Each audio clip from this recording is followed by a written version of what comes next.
Everyone, कैसे हैं आप लोग। मैं प्रिया मिश्रा स्वागत करती हूँ आपका जीडीसी नर्सिंग क्लासेस में। तो आज जो हम टॉपिक पढ़ने जा रहे हैं that is post mastectomy care. तो ये टॉपिक क्या है हमारा, बहुत ही इम्पोर्टेंट है। जो मेस्टेक्टमी आफ्टर एक सर्जरी होती है, इसके बारे में अभी हम फर्दर डिस्कस करेंगे कि क्या है मेस्टेक्टमी और क्या है पोस्ट मेस्टेक्टमी केयर। ठीक है, तो हम स्टार्ट करते हैं अपना topic mastectomy. First of all जब हम पढ़ने जा रहे हैं क्या मेस्टेक्टमी केयर पढ़ने जा रहे हैं, तो हमें पता होना चाहिए कि व्हाट इज मेस्टेक्टमी। तो क्या है यहाँ पर, a mastectomy is a surgery to remove one or both breast। क्या है मेस्टेक्टमी? सर्जरी है किस चीज की? रिमूव क्या? वन और बोथ ब्रेस्ट। जो मेस्टेक्टमी है क्या है? एक सर्जरी होती है जो हम परफॉर्म करते हैं, किस लिए? वन और बोथ ब्रेस्ट को रिमूव करने के लिए। ठीक है, ये कब करते हैं? यूजुअली टू ट्रीट और प्रिवेंट ब्रेस्ट कैंसर। जब ब्रेस्ट कैंसर का क्या है हमारा, कभी अगर चांसेस ऐसे हो रहे हैं कि ब्रेस्ट कैंसर हो रहा है, फर्स्ट स्टेज पे पता चल रहा है, सेकंड स्टेज पे पता चल रहा है, जब हम इसको कंट्रोल कर सकते हैं और नहीं कर सकते हैं, then we will go for it कि अगर हमें क्या करना है, मेस्टेक्टमी परफॉर्म करनी है या फिर नहीं परफॉर्म करनी है, बोथ ब्रेस्ट की सर्जरी करनी है या फिर वन ब्रेस्ट की करनी है। तो इस पे डिपेंड करता है हमारा। ठीक है, तो आप लोग समझ गए कि मेस्टेक्टमी क्या है? सर्जरी है जिसमें क्या किया जाता है, ब्रेस्ट को रिमूव किया जाता है, या फिर वन ब्रेस्ट या फिर बोथ ब्रेस्ट। ठीक है, नेक्स्ट हम किसकी बात करेंगे? Post mastectomy care. What is post mastectomy care? Post refers to after, है ना। मेस्टेक्टमी अभी हमने पढ़ा है क्या? Removal of the breast. ठीक है, और केयर जो हम केयर प्रोवाइड कर रहे हैं, तो अब हम इसमें क्या पढ़ेंगे? Post mastectomy care means taking care of your body and mind after having breast removal surgery. After having breast removal surgery क्या है? बहुत सारी चीजों का क्या ध्यान रखना पड़ता है, केयर प्रोवाइड करनी पड़ती है, फिजिकली भी और मेंटली भी। ठीक है, और इमोशनली भी। तो फिर क्या है, हमारी इन्हीं सब चीजों की, हमारी बॉडी को और हमारे माइंड को क्या केयर प्रोवाइड करना ही किसके अंडर आता है? पोस्ट मेस्टेक्टमी केयर के अंदर आता है। ठीक है, तो अब हम इसके बाद क्या पढ़ेंगे?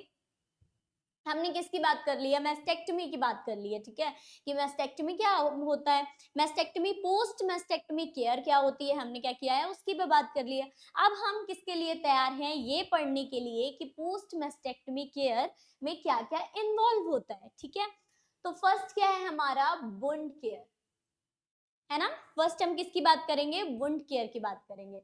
That is proper wound care after mastectomy help prevent infection, support healing and minimise scarring. जो प्रॉपर वुंड केयर है, जो हमारे वुंड हो रहा है, क्योंकि क्या है सर्जरी परफॉर्म हुई है ना, तो वहां पे वुंड तो हो गई होगा। तो इसकी प्रॉपर तरीके से वुंड की जो हम केयर प्रोवाइड कर रहे हैं, वो किस लिए कर रहे हैं कि मेस्टेक्टमी के बाद, रिमूवल ऑफ द ब्रेस्ट के बाद क्या करे? प्रिवेंट करे इन्फेक्शन को, है ना। अगर हम वुंड की केयर करेंगे तो वो किसको प्रिवेंट करेगा? इन्फेक्शन को फर्दर कॉज होने से या फिर उसको लीड होने से क्या करेगा? हेल्प मतलब कंट्रोल करेगा, है ना, प्रिवेंट करेगा उससे। फिर क्या है? Support healing. हीलिंग मतलब जहां पे भी इंसीजन हुआ है ना, जहां पे भी सर्जरी परफॉर्म हुई है, अगर हम उस वुंड की प्रॉपर केयर कर रहे हैं, अच्छे से देखभाल कर रहे हैं, तो वो फर्दर इंक्रीज नहीं होगा और वहां पे वो इन्फेक्शन वगैरह नहीं होगा, जो कि फर्दर क्या करेगा? हमारी वुंड हीलिंग में, मतलब कि जो हमारी सर्जरी है उसको क्या है? हील करने में हेल्प करेगा। मिनिमाइज स्कारिंग, जो भी स्कारिंग हो रही है उसको कम करने में हेल्प करेगा। ये तो हमने किसकी बात कर ली है कि जब हम प्रॉपर वुंड केयर कर रहे हैं। वुंड केयर हम लोग कैसे कर सकते हैं, है ना, ये सारी चीजें इंक्लूड होती हैं, वो सब हम फर्दर आगे पढ़ेंगे। फिर क्या है नेक्स्ट पॉइंट हमारा? क्या है? ड्रेन केयर, है ना। ड्रेन मतलब जो हम ड्रेन आउट करते हैं, मतलब गंदगी जो भी रहती है वो क्या है, उसकी केयर कैसे प्रोवाइड करेंगे? Fluid up and reduce swelling and infection risk. ठीक है, क्या है, fluid up and reduce swelling. जो भी वहां पे फ्लूइड हो रहा है ना, या फिर जो भी रिड्यूस स्वेलिंग, ड्रेन केयर हम क्यों कर रहे हैं, इसलिए कर रहे हैं जिससे कि हम क्या कर सके, वहां पे जो फ्लूइड बढ़ रहा है या फ्लूइड बिल्ड हो रहा है उसको क्या कर सके, रिड्यूस कर सके, क्योंकि अगर फ्लूइड बिल्ड होगा वहां पे, है ना, तो इन्फेक्शन और ज्यादा कॉज होगा। तो इसलिए ये रिड्यूस करेंगे, वेल्ड होने से स्वेलिंग को क्या करेंगे, रिड्यूस करेंगे कि स्वेलिंग वहां पे ना हो। और क्या करेंगे, इन्फेक्शन रिस्क, वही जो अभी फ्लूइड आपने बात की थी कि इन्फेक्शन के रिस्क को क्या करेंगे, रिड्यूस करेंगे। ठीक है, अब इसमें हम जैसे कि क्या क्या ड्रेन केयर में, फर्स्ट पॉइंट हमने पढ़ लिया है कि क्या कर रहे हैं ना। सेकेंड पॉइंट क्या है, empty the major fluid at least 2 to 3 times. जो भी फ्लूइड उसमें ड्रेन हो रहा है ना, जो भी ड्रेन हो रहा है वो कितने टाइम उसको मेजर करना है, एटलीस्ट 2 to 3 टाइम्स उसको मेजर करना है ना, कि कितना ड्रेन आउट हो रहा है। नेक्स्ट हम किसकी बात करेंगे, रिकॉर्ड अमाउंट एंड अपीयरेंस। जो ड्रेन आउट हुआ है ना, जो ड्रेन आया है उसका कलर कैसा है, उसकी अपीयरेंस कैसी है, कैसा दिख रहा है वो, है ना, और कितने अमाउंट में है उसको हम क्या करेंगे, रिकॉर्ड करेंगे। ठीक है, तो हमने क्या केयर करने में, पोस्ट मेस्टेक्टमी केयर में कौन कौन से पॉइंट पढ़े हैं। First one is wound care, अभी तक पढ़ा है हमने, है ना, वुंड केयर। सेकंड क्या पढ़ा है, ड्रेन केयर, वुंड केयर कर रहे हैं, ड्रेन केयर कर रहे हैं, और क्या है, पेन कंट्रोल कर रहे हैं। पेन कंट्रोल कैसे कर रहे हैं, अगर पेशेंट को क्या है, सर्जरी के टाइम पेन हुआ है ना, या फिर बाद में उसको अनकंफर्ट फील हो रहा है, या फिर उसको पेन हो रहा है, तो उसको क्या दे सकते हैं, एनाल्जेसिक्स दे सकते हैं, है ना, पेन को रिड्यूस करने के लिए एनाल्जेसिक्स दे सकते हैं। उसको क्या कर सकते हैं, कन्वर्जन थेरेपी प्रोवाइड कर सकते हैं, है ना, उसको प्ले थेरेपी प्रोवाइड कर सकते हैं, माइंड डाइवर्ट कर सकते हैं। ये सारी चीजें हम किस में करेंगे, पेन को रिड्यूस करने के लिए, उसका पेन कंट्रोल करने के लिए, उसका ध्यान क्या है पेशेंट का वहां से हटाने के लिए। ठीक है, नेक्स्ट क्या है, जेंटल मूवमेंट्स। जो भी वो मूवमेंट कर रहे हैं, पेशेंट जो मूवमेंट कर रहा है उसकी क्या है, मूवमेंट का ध्यान रखना है कि वो ज्यादा हार्श मूवमेंट ना करे, जिससे कि उनके जो वुंड है उस पे क्या हो सके, दिक्कत हो सके, है ना। नेक्स्ट क्या है, emotional support. Emotional support patient को क्या है, उनके फैमिली मेंबर्स से, उनके फ्रेंड से, या फिर उसकी जो भी नर्स है उनसे, या फिर काउंसलिंग के थ्रू वो क्या कर सके, उन्हें प्रॉपर इमोशनल सपोर्ट मिले। ठीक है, नेक्स्ट क्या है, follow up. Follow up is the important thing, है ना, कि उनका अगर इंसीज हुआ, उनकी सर्जरी हुई है, तो उनको क्या है, फॉलो अप के लिए तो कंसीडर करना ही करना है। नेक्स्ट हम किसकी बात करेंगे, पोस्ट ऑपरेटिव इंटरवेंशंस। ठीक है, पोस्ट ऑपरेटिव कौन कौन सी इंटरवेंशंस होती हैं उनकी हम क्या करेंगे, बात करेंगे। ठीक है, तो फर्स्ट ऑफ ऑल सबसे पहले क्या है, इनफॉर्म्ड पेशेंट, है ना, इनफॉर्म पेशेंट। कोई भी प्रोसीजर जब हम पेशेंट पे क्या अप्लाई करने जा रहे हैं, तो जाहिर सी बात है हम उसके बारे में उसको proper knowledge, proper education provide करेंगे, है ना। तो ये क्या करेंगे हम, ये क्या पढ़ रहे हैं, पोस्ट ऑपरेटिव इंटरवेंशंस। कौन से इंटरवेंशंस, नर्सिंग इंटरवेंशंस पढ़ रहे हैं, है ना। तो नर्सिंग इंटरवेंशन में सबसे पहला काम ही क्या रहता है, पेशेंट को एवरीथिंग, एवरी लिटिल थिंग क्या है, हमें उसको एक्सप्लेन करनी है ना। मेंटेन प्राइवेसी, उसकी क्या है, पेशेंट की प्राइवेसी मेंटेन करनी है, स्क्रीनिंग करनी है या चीजें। ठीक है, रिलाइविंग पेन एंड डिस्कम्फर्ट, रिलीव करवाना है किसको, पेन अगर उसको हो रहा है, और डिस्कम्फर्ट, अभी जैसा कि हमने पढ़ा था कि पेन के लिए हम क्या क्या थेरेपी प्रोवाइड कर सकते हैं, है ना। पेशेंट से क्या कर सकते हैं, बात कर सकते हैं, उनको बता सकते हैं सारी चीजें कि हाँ, सपोर्ट प्रोवाइड कर सकते हैं ना, साइकोलॉजिकल सपोर्ट प्रोवाइड कर सकते हैं। पेन के लिए हम क्या करेंगे, वार्म वाटर से क्या कर सकते हैं, उनको वो कर सकते हैं। और क्या कर सकते हैं हम, उनको बोल सकते हैं कि क्या करें, जो भी पेन रिलीव मेडिकेशंस हैं वो क्या उनको प्रिफेयर कर सकते हैं। और क्या है, मैनेजिंग पोस्ट ऑपरेटिव सेंसेशंस। जो भी सेंसेशंस हो रहे हैं, टेंडरनेस हो रही है ना, सारे सेंसेशंस को क्या है उनको पहले ही बता के रखना है कि ये सारी चीजें हो सकती हैं, और उसके बाद में उन्हें क्या है कि अगर वो चीजें, अगर वो सेंसेशंस उनके कैसे हो रहे हैं, ज्यादा हो रहे हैं या फिर प्रॉब्लमेटिक हो रहे हैं, तो फिर उसको क्या करना है, फर्दर कंसर्न करना है। ठीक है, नेक्स्ट क्या है, promoting positive body image. Positive body image तो रखनी ही रखनी है पेशेंट की, है ना, क्योंकि उसको ब्रेस्ट रिमूवल हुआ है, तो जाहिर सी बात है उसको बहुत सारी कॉम्प्लिकेशंस होंगी, बहुत सारी दिक्कतें होंगी किसके रिगार्डिंग, अपनी बॉडी इमेज के रिगार्डिंग। तो उसको क्या करना है,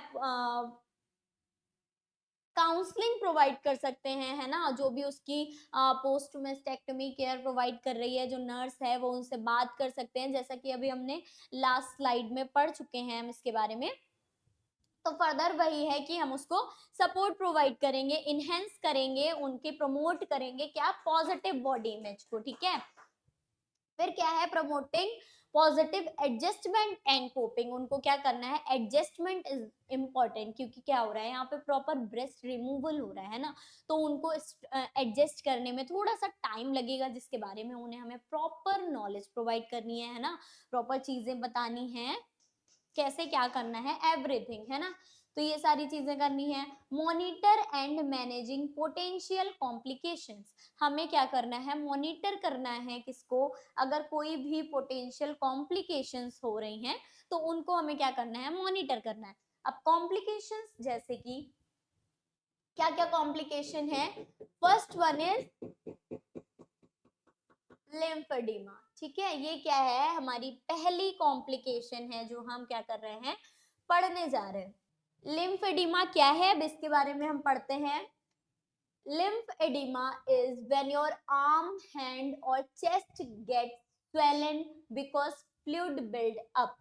ये क्या है, लिम्फेडिमा क्या होता है, ये एक ऐसी कंडीशन है जिसमें क्या हो जाता है, arm, hand, chest gets swollen, swelling आनी शुरू हो जाती है किसमें, हमारी आर्म में, हैंड्स में एंड चेस्ट में। ठीक है, क्यों स्वेलिंग आनी शुरू हो जाती है, फ्लूइड का, क्योंकि क्या हो रहा है, बिल्डअप हो रहा है ना, फ्लूइड बिल्डअप हो रहा है, इसकी वजह से कहाँ पे स्वेलिंग आ जाती है। अब ये फ्लूइड बिल्डअप क्यों हो रहा है जिसकी वजह से स्वेलिंग आ रही है, this can happen after surgery. कब हो सकता है, सर्जरी के बाद हो सकता है, specially if lymph node were removed during surgery. क्योंकि क्यों हो रहा है ये फ्लूइड बिल्डअप, क्यों हो रहा है, क्योंकि सर्जरी हो रही है, और सर्जरी में कब, जब, स्पेशली कब, जब लिम्फ नोड्स जो हैं उनको क्या किया जा रहा है, सर्जरी के साथ साथ लिम्फ, जो भी ऑर्गन की सर्जरी कर रहे हैं उसके साथ साथ क्या है, लिम्फ नोड भी क्या हो रहे हैं, इन्वॉल्व हो रहे हैं, रिमूव हो रहे हैं, तो फिर क्या है, ये देखने को मिलता है। जैसे कि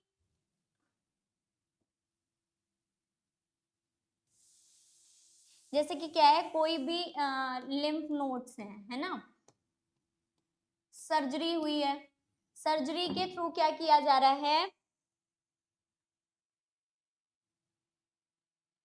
ये इतना लिम्फ नोड जो है ये क्या किया जा रहा है, ये रिमूव कर दिया जा रहा है। ब्रेस्ट सर्जरी हुई है, ठीक है, मेस्टेक्टमी की अभी हम बात कर रहे हैं, तो मेस्टेक्टमी पे रहते हैं, मेस्टेक्टमी हुई है, एंड ये वाले जो लिम्फ नोड्स हैं जो इसमें क्या हुए हैं, इन्वॉल्व हुए हैं,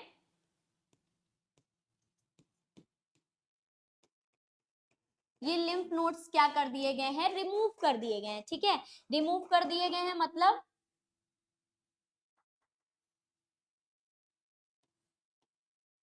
इतना ये जो एरिया है,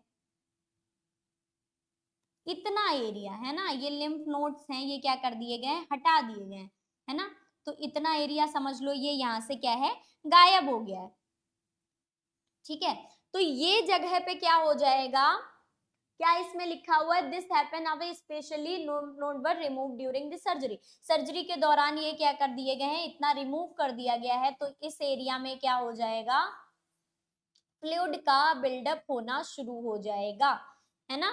जब फ्लूइड का बिल्डअप होगा तो फिर क्या आने लगेगी, स्वेलिंग आने लगेगी, जो ये फर्दर क्या करती है, कॉम्प्लिकेशन आकर करती है लिम्फ। लिम्फेटिक सिस्टम की जो प्रॉपर जो वो हो रहा है, सर्कुलेशन हो रहा है, वो नहीं हो पा रहा है, जिसकी वजह से वो क्या हो रहा है, रिमूव हुए हैं, उसमें क्या करेगा, बिल्डअप कर जाएगा, फ्लूइड का बिल्डअप हो जाएगा, जिसकी वजह से क्या होगी, हमारे हैंड, चेस्ट, ये सब क्या है, स्वेलन हो जाएंगे। क्या क्या यहाँ पे साइंस देखने को मिलेंगे, क्या है, स्वेलिंग, जो हम पहले पढ़ चुके हैं, क्या हो रही है, फ्लूइड का बिल्डअप हो रहा है वहां पे, इसलिए क्या हो रही है, स्वेलिंग हो रही है। फीलिंग हैवी एंड टाइट, क्यों हो रही है हैवी टाइट, वही क्योंकि बिल्डअप हो रहा है, स्वेलिंग हो रही है तो क्या होगा, टाइट और हैवी फील होगा। Skin feels hard and look shiny. ठीक है, तो ये सारे क्या है, कॉमन साइंस हमें देखने को मिल सकते हैं, जिसके लिए हम क्या कर सकते हैं, स्वेलिंग हो रही है तो एक्सरसाइज वगैरह से क्या होगी, रिड्यूस हो सकती है, और फीलिंग हैवी और टाइट लग रहा है तो क्या करेगी, सपोर्ट थेरेपी प्रोवाइड करेंगे, है ना, और जो मेस्टेक्टमी, ब्रा वगैरह प्रोवाइड की जाती हैं वो प्रोवाइड करेंगे, जिनसे कि क्या होगा, फर्दर हम मैनेज कर सकते हैं। नेक्स्ट हम क्या पढ़ेंगे, कौन सी कॉम्प्लिकेशन, अभी हमने फर्स्ट कॉम्प्लिकेशन पढ़ी थी लिम्फेडिमा। लिम्फेडिमा में जो सर्जरी के टाइम पे लिम्फ नोड्स भी क्या हो रहे हैं, अगर वहां से रिमूव आउट हो रहे हैं तो उस जगह पे वो जो हॉलो जगह बन जाएगी, वहां पे क्या होगा, फ्लूइड का बिल्डअप होना शुरू हो जाएगा, और सर्कुलेशन तो प्रॉपर हो ही रही है, लेकिन उस जगह पे सर्कुलेशन नहीं हो पा रही है, लिम्फेटिक सिस्टम अपना वर्क कर रहा है, लेकिन जितने लिम्फ नोड्स वहां से रिमूव हो चुके हैं, वहां पे प्रॉपर वो चीज नहीं पहुंच पा रही है, तो उस जगह में क्या हो रहा है, फ्लूइड का बिल्डअप हो रहा है, जिसकी वजह से हैंड, चेस्ट और आर्म में क्या हो रही है, स्वेलिंग हो रही है। तो ये हमने किसमें पढ़ा था, लिम्फ एडिमा में, उसमें क्या हो रहा है, स्वेलिंग देखने को मिल रही है, स्किन शाइनी देखने को मिल रही है ना, और टाइटनेस देखने को मिल रही है। अब हम नेक्स्ट किसकी बात कर रहे हैं, हेमेटोमा। तो हम पढ़ेंगे कि what is haematoma. A haematoma is a collection of blood under the skin. क्या होता है हेमेटोमा, कलेक्शन होता है किसका, ब्लड का, अंडर दी स्किन। हमारी ये जो स्किन है, इसके अंदर क्या होता है, कलेक्शन होता है ब्लड का, है ना। It happens when a blood vessels breaks and blood leaks into the surrounding tissue. ये कब होता है, हेमेटोमा कब होता है, सर्जरी के दौरान, किसी चीज के दौरान क्या हो रहा है, जब हमारी ब्लड वेसल्स हैं जो क्या कर रही हैं, ब्लड को कैरी कर रही हैं, वो ब्लड वेसल्स क्या हो रही हैं, अगर ब्रेक हुई जा रही हैं, है ना, या फिर क्या हो रहा है, उनमें से ब्लड क्या कर रहा है, लीक कर रहा है, कहाँ पे, कहाँ लीक कर रहा है, अराउंड सराउंडिंग टिश्यू। ठीक है, किसके इनटू किसमें लीक कर रहा है, ब्लड सराउंडिंग जो टिश्यूज हैं उनमें लीक कर रहा है, दैट कंडीशन इज हेमेटोमा। क्या है हेमेटोमा, अगर हेमेटोमा क्या होता है, collection of the blood into under the skin. अब वो ब्लड अंडर द स्किन कैसे आ रहा है, कैसे आ रहा है, क्योंकि जो ब्लड वेसल्स हैं या तो वो रप्चर हो गई हैं, ब्रेक हो गई हैं, या फिर उनके जो ब्लड है उनमें से क्या कर रहा है, लीक कर रहा है और सराउंडिंग टिश्यू में आया जा रहा है। तो जो सराउंडिंग टिश्यू है हमारी लाइक स्किन, तो यही हमारी कंडीशन है हेमेटोमा की। अब लास्ट इसमें क्या है, इसमें क्या क्या कॉमन साइंस देखने को मिलते हैं, first one is swelling. Swelling देखने को मिलेगी क्योंकि आसपास के टिश्यूज में क्या हो रहा है, फैल रहा है। फिर क्या है, स्किन दैट लुक्स रेड, क्यों, क्योंकि यहाँ पे क्या हो रहा है, कलेक्शन हो रहा है किसका, ब्लड का, तो फिर क्या होगा, ये लुक्स रेड, पर्पल और डार्क देखने को मिल सकती है। नेक्स्ट क्या है, पेन और टेंडरनेस इन दैट एरिया, जो एरिया है वहां पे क्या होगा, टेंडरनेस देखने को मिलेगी, पेन देखने को मिलेगा। ये क्या है, कॉमन साइंस है। इसके लिए क्या है, स्वेलिंग के लिए हम बात कर चुके हैं, कंप्रेशन वगैरह कर सकते हैं वो हम। क्या है, पेन और टेंडरनेस के लिए हम क्या कर सकते हैं, एनाल्जेसिक्स मेडिकेशंस ले सकते हैं, है ना। नेक्स्ट हमारी कॉम्प्लिकेशन क्या है, सेरोमा। ठीक है, अब सेरोमा क्या है, a seroma is pocket of clear fluid. क्या है, pocket of clear fluid that build up under the skin after the surgery. हमने लिम्फेडिमा में पढ़ा था, क्या हो रहा था कि फ्लूइड का बिल्डअप हो रहा था। अब इसमें क्या हो रहा है, pocket of clear fluid that built under the, क्या बन रहा है, पॉकेट टाइप में बन रहे हैं किसके, फ्लूइड के, जो कि क्या है, अंडर द स्किन क्या है, सर्जरी के बाद में जो फ्लूइड बिल्डअप हुआ है उसके क्या है, प्रॉपर पॉकेट टाइप में कलेक्शन हो रहा है उसका, तो दैट इज सिरोमा, ठीक है। अब इसमें क्या है, ये कैसा हो जाता है, it is a soft bump under skin, soft bump सा होता है किसमें, under skin, move when you touch it, जब आप इसको क्या करेंगे, टच, जब आप इसको टच करेंगे तो ये कैसा लगेगा,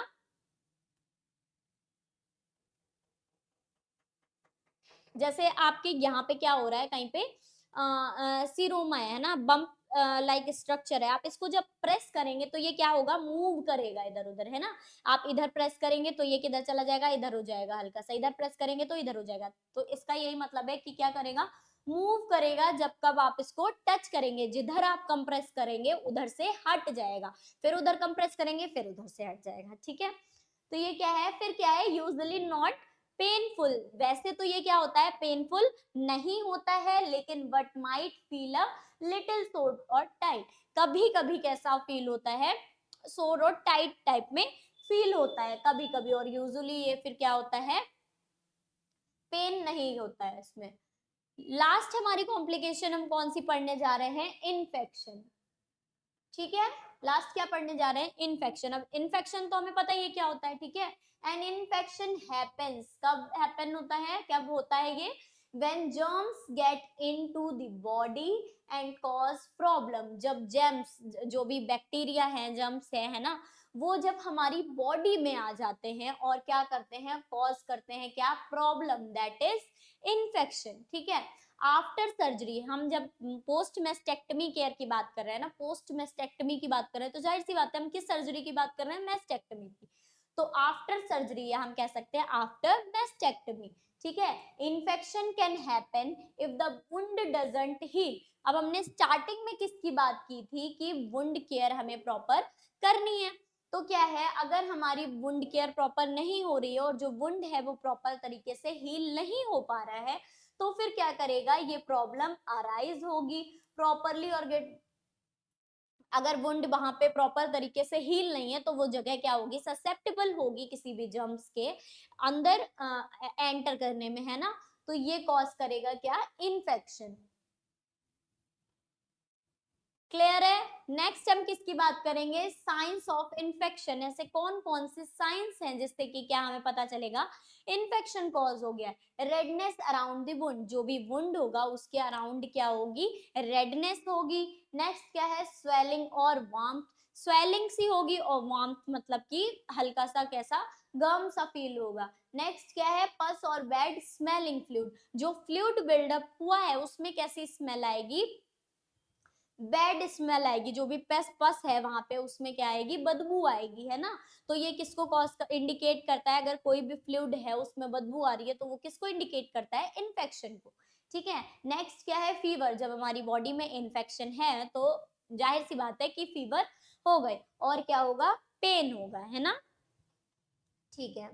साइंस क्लियर है कि इन्फेक्शन के कौन कौन से साइन होते हैं। अब हम किसकी बात करेंगे, पेशेंट टीचिंग की, कि जब हमारे पास पेशेंट मेस्टेक्टमी पेशेंट आया है ना, जिसकी मेस्टेक्टमी परफॉर्म हुई है, तो हम उसको क्या क्या टीचिंग प्रोवाइड करेंगे, है ना। तो क्या है हमारा, keep the wound clean and dry, जो भी वुंड है वहां पे, है ना, तो उसको क्या रखना है, क्लीन रखना है, और क्या करना है, ड्राई रखना है। क्लीन क्यों रखना है, क्योंकि हमने वुंड केयर पढ़ चुके हैं कि उसमें कितना इंपॉर्टेंट है, कि वरना इन्फेक्शन फर्दर कॉज करेगा, है ना, पस फॉर्मेशन हो जाएगा। तो क्या है, क्लीन रखना है और ड्राई रखना है, मतलब उसको सूखा रखना है। फिर क्या है, know the science of infection, infection के साइंस के बारे में जो हमने पीछे पढ़े हैं उनके बारे में हमें पता होना चाहिए, है ना, प्रॉपर तरीके से, जिससे अगर कोई भी साइन हमें क्या लग रहा है, इंडिकेट हो रहा है, अगर दिख रहा है हमें कोई साइन, तो हम फर्दर उसके लिए कंसर्न कर सकते हैं, ठीक है। नेक्स्ट क्या है, टेक मेडिकेशंस एज प्रिस्क्राइब्ड, जो भी मेडिकेशंस हमें प्रिस्क्राइब की गए हैं, मतलब कि जो पेशेंट को मेडिकेशन प्रिस्क्राइब की है उसको क्या है, उसको प्रॉपरली लेना है। नेक्स्ट क्या है, प्रोटेक्ट द सर्जिकल एरिया, वो एरिया जहां पर सर्जरी परफॉर्म हुई है उसको क्या करना है, प्रोटेक्ट करना है ना। डोंट इग्नोर ड्रेन, जो ड्रेन है उसको इग्नोर नहीं करना है, कि उसका अमाउंट कैसा है, उसका अपीयरेंस कैसा है, उसको मेजर करना है, ये सारी चीजों का ध्यान रखना है ना, क्योंकि ड्रेन से ही हमें पता चलेगा कि फर्दर हमारी प्रोग्रेस कैसी है उसमें, है ना। फिर क्या है, फॉलो अप इज इम्पॉर्टेंट। जो फॉलो अप जो भी क्राइटेरिया सेट कर रखा है किसने, डॉक्टर ने, तो उसके थ्रू ही हमें क्या करना है, फॉलो अप के लिए उनको बताना है कि फॉलो अप इज इम्पॉर्टेंट और आपको फॉलो अप के लिए आना ही आना है, ठीक है। नेक्स्ट हम किसकी बात कर रहे हैं, होम केयर की। अब जो पेशेंट हमारा मेस्टेक्टमी जिसको परफॉर्म की है उसको हमने पेशेंट टीचिंग दे लिया है ना, और केयर के बारे में पढ़ लिया, सारी चीजें पढ़ लिया। अब वो होम केयर हम उसको क्या प्रोवाइड करेंगे, क्या उसको बताएंगे कि उसको क्या फॉलो करना है। फर्स्ट क्या है, रेस्ट एंड रिकवरी। रिकवरी के लिए सबसे इंपॉर्टेंट क्या है, रेस्ट। तो पेशेंट को क्या करना है होम केयर में, उसको होम मतलब अपने घर पे क्या करना है, रेस्ट करना है प्रॉपर, किसके लिए, रिकवरी के लिए, ठीक है। नेक्स्ट क्या है, इमोशनल सपोर्ट। जिनसे भी पेशेंट क्या कर सकता है, बात कर सकता है, चाहे वो उनकी फैमिली हो, चाहे वो उनके फ्रेंड्स हो, उनसे क्या करनी है, उसको बात करनी है, किसके लिए, इमोशनल सपोर्ट के लिए, जिससे कि वो इमोशनली स्ट्रॉन्ग फील कर सके, ठीक है। नेक्स्ट हम किसकी बात करेंगे, एक्सरसाइजेस की बात करेंगे कि क्या है मेस्टेक्टमी में क्या है इंपॉर्टेंट, कि हमें हल्की एक्सरसाइज के बारे में बताना है पेशेंट को, जिससे कि उसको पेन भी फील मतलब पेन भी ज्यादा नहीं होगा, डिस्कम्फर्ट भी फील नहीं होगी। इन सारी चीजों के लिए क्या इंपॉर्टेंट है, एक्सरसाइज इंपॉर्टेंट है। इसमें क्या है, फर्स्ट डीप ब्रीथिंग। आपको पता है कि पेशेंट को क्या एजुकेट करेंगे, डीप ब्रीथिंग के लिए एजुकेट करेंगे कि वो क्या करे, शोल्डर रोल्स। शोल्डर रोल्स मतलब कि जो हमारे शोल्डर्स हैं उनको क्या रोल करना है, बैकवर्ड टू अपवर्ड, है ना। तो ये उनको क्या करेंगे, बताएंगे कि 10 to 15 टाइम, और जितना उनसे हो रहा है उतना क्या करें, इस एक्सरसाइज को परफॉर्म करें कि अपने शोल्डर्स को क्या करें, रोल करें, है ना। फिर क्या है, नेक्स्ट क्या है, आर्म लिफ्ट ऑन वॉल। जो हमारी आर्म है उनको क्या करना है, इस वॉल पे सीधे पेशेंट को बताएंगे कि खड़े हो जाना है, ठीक है। और क्या करना है, अपने आर्म के थ्रू अपनी फिंगर्स को ऊपर ले जाना है और नीचे ले जाना है, जिससे कि उनकी क्या होंगी, आर्म जो है वो लिफ्ट, कितनी ऊपर तक, जितनी उनकी लिफ्ट हो सके, जितना उनको कंफर्ट फील हो उतना ऊपर तक क्या करना है, अपने हाथों को लेकर जाना है, ठीक है। तो ये क्या है, हमारी एक्सरसाइज है जिनके बारे में हम पेशेंट को क्या करेंगे, एजुकेट करेंगे। वो क्या कर सकते हैं, होम अपने घर पे क्या कर सकते हैं, इनको परफॉर्म कर सकते हैं। तो आई होप कि ये पोस्ट मेस्टेक्टमी केयर का जो सेशन हमने अभी कंप्लीट किया है, जो लेक्चर हमने कंप्लीट किया, आई होप आपको उसके बारे में समझ में आया होगा। अगर कोई भी क्वेश्चन आपको है तो आप फर्दर कमेंट में नोट डाउन कर सकते हैं। बाकी थैंक यू।